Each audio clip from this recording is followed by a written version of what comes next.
할렐루야. 거듭난 자에게는 말의 권세가 있습니다. 이것을 아는 것은 대단히 중요합니다. 주님께서는 제자들에게 말씀하시기를 너희가 산을 명하여 바다에 빠지라 하고 그 말하는 것이 이루어질 줄 믿고 마음에 의심하지 아니하면 그대로 되리라 이렇게 말씀했습니다.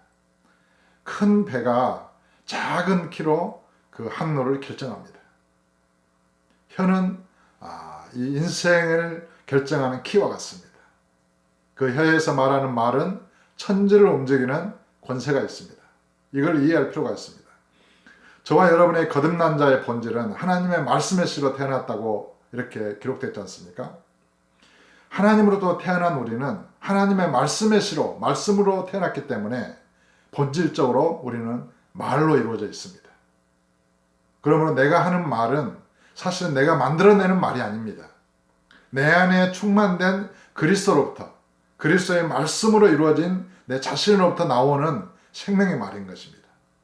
그러므로 이 믿음을 가진 자, 거듭난 자의 말은 무한한 그리스도의 권세와 능력을 가지고 있습니다. 사실은 이것을 많은 사람들이 깨닫지 못하고 있죠.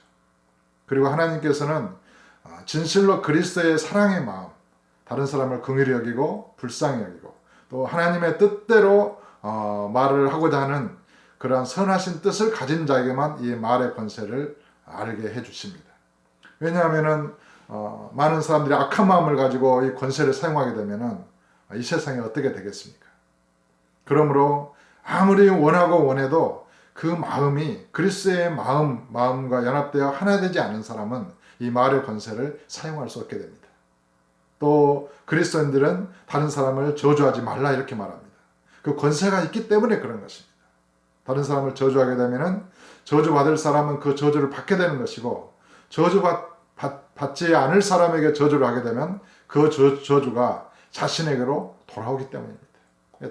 그리스도인은 다른 사람을 축복하는 존재입니다. 그 축복도 그 권세가 있기 때문에 축복하라는 것입니다. 거듭난 자의 말에는 무한한 그리스도의 권세와 능력이 담겨져 있습니다. 거듭난 자의 말은 그 자신의 말이 아니라 그리스도의 말씀이기 때문입니다. 이것을 이해할 필요가 있습니다. 하나님의 말씀으로, 살아있는 말씀으로 우리를 낳으신 아버지께서는 우리 안에 그리스도의 장성한 분량에 이르도록 그런 그 생명과 그런 유전인자와 같이 그런 모든 생명력을 다 주셨습니다. 하늘의 신령한 복을 다 주셨습니다. 그래서 하나님의 은혜 안에서 기도하고 말씀을 먹고 신앙생활을 하다 보면은 그리스도의 장성한 분량에 이르도록 되어 있는 것입니다. 그는 하나님의 자녀의 권세를 가지고 있습니다. 예수 그리스도로 옷 입었습니다. 그 성령께서 그 안에 내주하십니다. 이것을 깨닫고 성령 안에서 걷고 성령 안에서 말을 할 수 있게 되면 그 사람의 말은 무한한 그리스도의 권세와 능력과 영광을 드러내며 나타낼 수 있게 되는 것입니다. 참으로 그 말로 그 사람의 인생이 흥하기도 하고 그 말로 그 나라가 흥하기도 하고 망하기도 하는 것입니다. 많은 정치적인 현실에서 말이 얼마나 사람을 괴롭게 하기도 하고 사람을 죽이기도 하고 또 사람의 마음을 위로하기도 하는지는 저와 여러분이 다 알고 있습니다.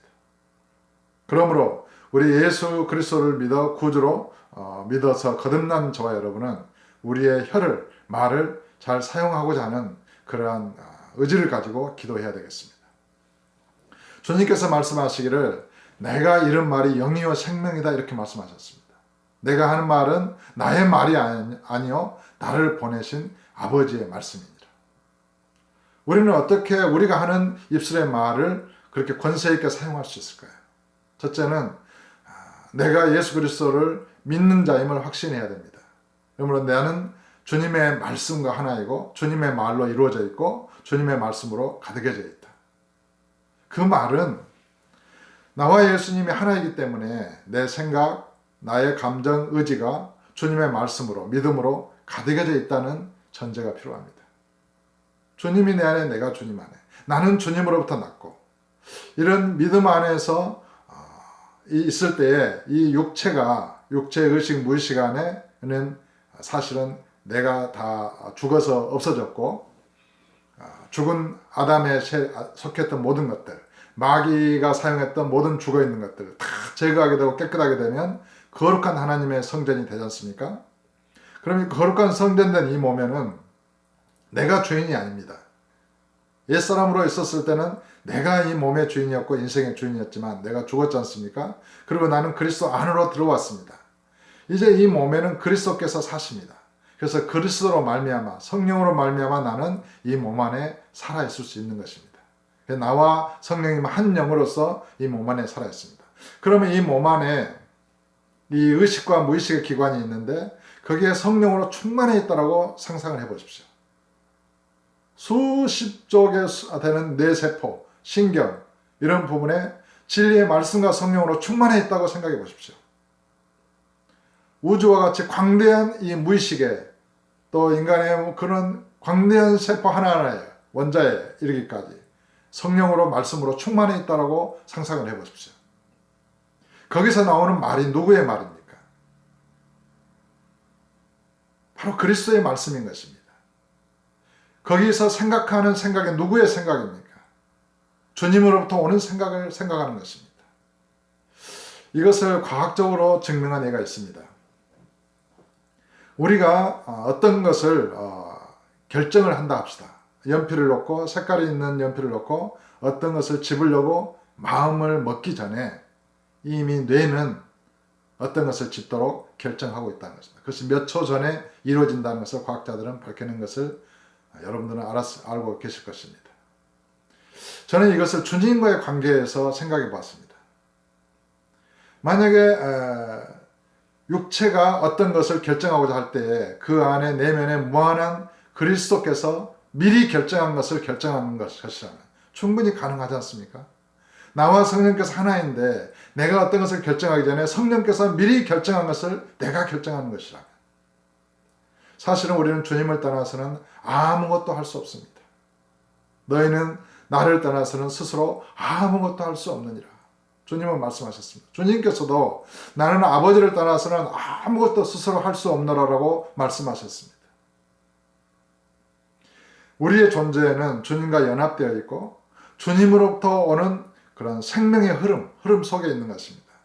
끝없이 주님으로부터 나오시는 생명의 성령 안에 우리는 존재하는 것입니다. 그러므로 우리가 생각하는 것은 단순히 내가 생각하는 것이 아니라 주님으로부터 오는 생각을 사실은 생각하는 것입니다.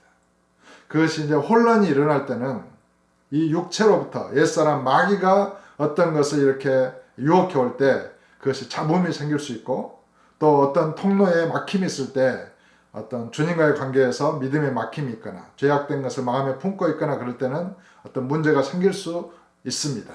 하지만 본질적으로는 우리의 생각은 주님의 생각을 생각하는 것입니다. 우리의 결정은 주님의 결정을 결정하는 것입니다. 내가 결정하는 게 아닙니다. 나와 주님은 항상 하나이고 주님은 나보다 크시고 나는 주님께 의존되어 있습니다. 나는 주님을 떠나서는 아무것도 할 수 없습니다. 그러므로 거듭난 자의 이 말은 주님과 연합된 말입니다. 주님으로부터 오는 생명의 말씀입니다. 주님의 권세의 말씀입니다. 하나님은 천지 만물을 그리스도를 통하여 창조하셨습니다.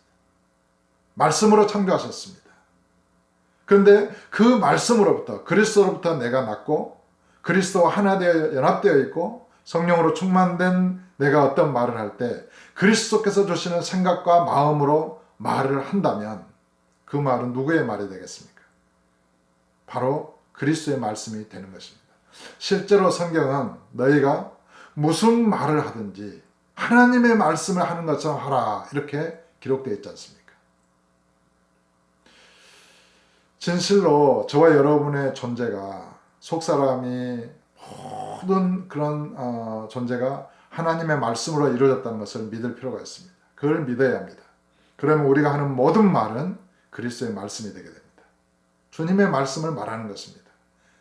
그러므로 항상 그 주님의 말씀을 말하는 자가 되기 위해서는 끝없이 주님과의 성령 안에서의 교통이 필요하고 기도가 필요할 것입니다. 주님께서도 밤새도록 하나님 아버지께 기도하시고 또 제자들을 세우시고 항상 기도하시는 가운데 하나님 아버지와 일치된 그런 소통을 이루셨던 것을 우리는 알고 있습니다. 그래서 주님께서 말씀하십니다. 쉬지 말고 깨어 기도하라. 항상 기도하라. 이렇게 거듭난 자의 말은 본질적으로 그리스도의 권세와 능력이 있다는 것을 말씀드렸습니다. 그러므로 거듭난 자의 말은 무한한 권세와 능력이 있기 때문에 항상 소금을 고르게 함같이 조심스럽게 또 은혜롭게 말하기를 힘써야 합니다. 어떤 그 마음에 미움이나 분노나 증오나 그런 것이 들어있다면 그거는 마귀가 들어있는 것이 않습니까? 또 그 마음에 거짓이 있거나 그러면 그 말은 거짓말이 되는 것입니다. 그럼 마귀의 말을 하는 것입니다. 참으로 거듭난 자는 그리스도의 무한한 영광과 권능 안에 있습니다. 그 말을 믿고 그 말의 본질을 깨닫고 말을 하는 자가 되어야 되겠습니다. 다음에 이 거듭난 자의 말에는 무한한 권세가 있는데 그 권세를 바르게 사용하기 위해서는 또 하나님의 지혜가 있어야 되겠습니다. 경우에 합당한 말은 은쟁반에 굴러가는 금사관이라 금쟁반의 은사갑니까? 이런 말씀이 있는 것처럼 경우에 합당한 말, 하나님의 뜻을 이루기 위한 말. 지금 어떤 상황 속에서 하나님께서 무엇을 원하시는가? 항상 기도하는 사람은 하나님의 뜻대로 말을 하게 됩니다. 하나님의 뜻을 이루는 말을 하게 됩니다. 그래서 그 권세의 말을 사용하여 하나님의 뜻을 이루게 됩니다. 또한 이 거듭난 자가 무한한 권세의 말을 잘 사용하기 위해서는 자신이 하는 말에 대해서 자신이 믿어야 합니다. 저는 최근에야 이것을 깨달았습니다. 내가 어떤 사실을 믿었습니다. 그리고 믿음으로 증거했습니다. 그런데 그 자신의 입술로 한 말을 자신이 믿지 못한다고 생각해 보십시오. 얼마나 참 이상한 일이겠습니까? 주님께서 너희가 산을 명하여 바다에 빠지라 하고 그 말이 그대로 이루어질 줄 마음에 믿고 의심하지 않으면 그대로 되리라. 그러니까 저는 예전에 내가 능력자가 되어서 산을 움직일 수 있게 되기를 소망했었습니다. 그런데 그런 의미가 아닙니다. 우리 안에 계신 주님의 말씀에 능력이 있다는 것을 믿어야 하고 그것을 자신의 입술로 말했을 때 주의 뜻대로 말을 했겠죠. 뜻대로 말을 했을 때 그 말이 권세가 있어서 천지 만물을 움직일 수 있고 그대로 이루어질 것이라는 그 믿음을 가져야 된다는 것입니다. 말의 권세를 믿어야 하는 것입니다. 자신의 입술로 하는 그 말의 권세를 믿으라고 말씀하신 것입니다. 저는 그것을 깨달았습니다. 그러니까 내 안에 계신 말씀의 권세를 믿어야 하고 내 입술로 그 말한 그 말의 권세를 믿어야 하는 것입니다. 그때 그 말하는 것이 이루어지는 것입니다. 여호수아가 여리고성을 함락한 이후에 누구든지 이 성을 세우는 날에는 그 저주를 받으리라 말씀한 것처럼 400년 후에 그 히엘 사람이 이렇게 여리고성을 세울 때에 그 아들과 큰아들과 이렇게 맏아들을 잃지 않았습니까? 여호수아가 또 하늘에 태양을 향하여 중천에 머무르라 했을 때 태양이 복종하지 않았습니까? 또 엘리야 선지자가 하나님께 기도할 때에 3년 이렇게 반입니까? 하늘에서 우로가 내리지 않았지 않습니까? 이 말에는 그처럼 무한한 권세와 능력이 있는 것입니다. 특별히 거듭난 자의 말에는 예수 그리스도의 생명으로 가득해 있는 것입니다. 그래서 거듭난 자의 말을 듣고 그 복음을 듣고 영접한 사람은 구원을 얻을 것이라 말씀했었습니다. 나를 영접하는 자는 나를 영접하는 것이 아니요 나를 보내신 이를 영접하는 것이니라. 너희를 영접하는 자는 너희를 영접하는 것이 아니요 너희를 보내신 나를 영접하는 것이니라. 누구든지 너희의 말을 듣지 않거든 발에 먼지라도 떨어버리라. 너희가 어떤 집에 들어갈 때 먼저 평안을 빌라. 거기에 평안을 받을 만한 합당한 사람이 있으면 평안을 받을 것이고 합당한 사람이 없으면 그 평안이 너희에게 돌아오리라. 거듭난 자의 말에는 이처럼 무한한 권세와 능력, 주님의 권세와 능력이 함께 하십니다. 거듭난 자는 주님과 하나입니다. 이것을 깊이 깨닫고 여러분의 말로 어떤 예수 이름으로 선포하고 증거할 때 그대로 되어질 것을 믿을 수 있기를 주의 이름으로 축복합니다. 감사합니다.